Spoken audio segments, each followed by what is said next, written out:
खुलुमबाय बड'लेण्ड रादाब नायगिरि बयनिसिमबो फुंबिलिनि गोजोन हामलायथि बावहरबाय। दिनै 15 मे 2025 इं मायथाइनि सानसेनि फान्जामुथियाव थानाय राशिफोरखौ फरायथिनो लाबाय। मेष राशि साना गाहाम नङा।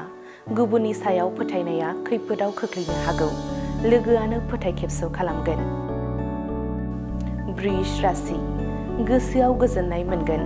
बिसि फिसानि गोनांथिफोरखौ सुफुंना होनो हागोन। नखराव गोजोन फैगोन।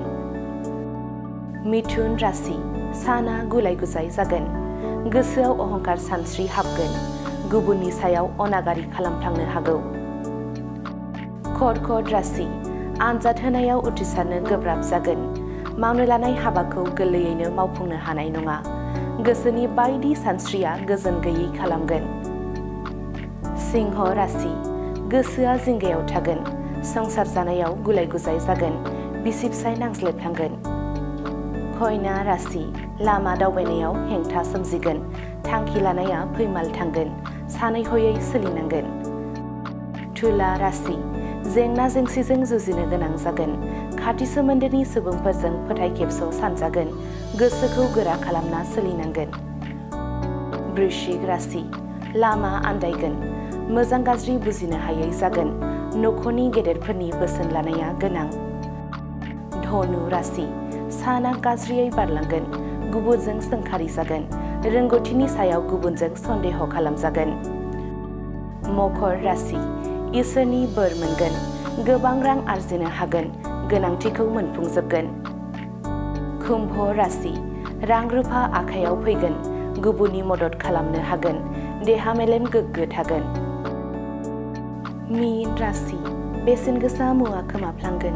दुखुजों खर' हमगोन। नखराव गोजोन गोमागोन।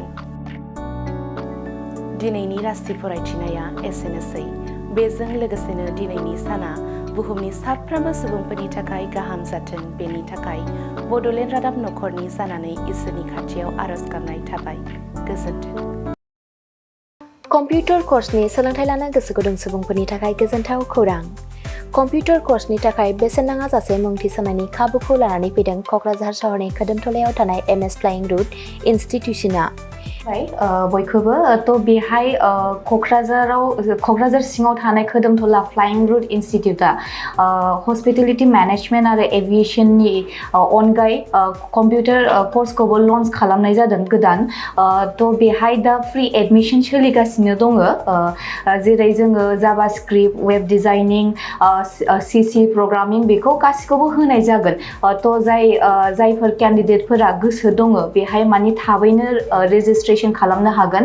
एडमिशन फ्रि सोलिगासिनो दं। एभिएशन आरो हस्पिटेलिटी मेनेजमेन्टनि फोरोंथाय होबोबाय थानायजों लोगोसेनो देग्लायनिफ्राय लानानै फैबावदों क'क्राझारनि MS फ्लाइं रुट इनस्टिट्यूशना कम्पिउटारनि कर्स।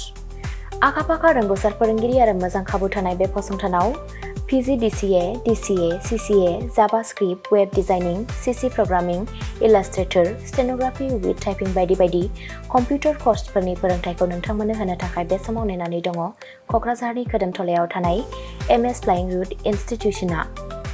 गोदानै जागायनो लानाय कम्पिउटार कर्सनि थाखाय बे समाव MS फ्लाइं रुट इनस्टिट्यूशनाव गिबि खेबनि थाखाय मुं थिसनगिरिफोरा बेसेन होनाङालासे मुं थिसननायनि खाबुखौ मोननो हागोन। थारैनो नोंथाङाबो कम्पिउटारनि गियान सोलोंनो गोसो दङ नामा? जुदि गोसो दङ अब्ला गोबाव खालामाजासे क'क्राझारनि MS फ्लाइं रुट इनस्टिट्यूशनाव सोलों लानो थाखाय नोंथाङा 9394796813 एबा 8099554765 जानबुं अनजिमायाव फोनांजाब खालामदो।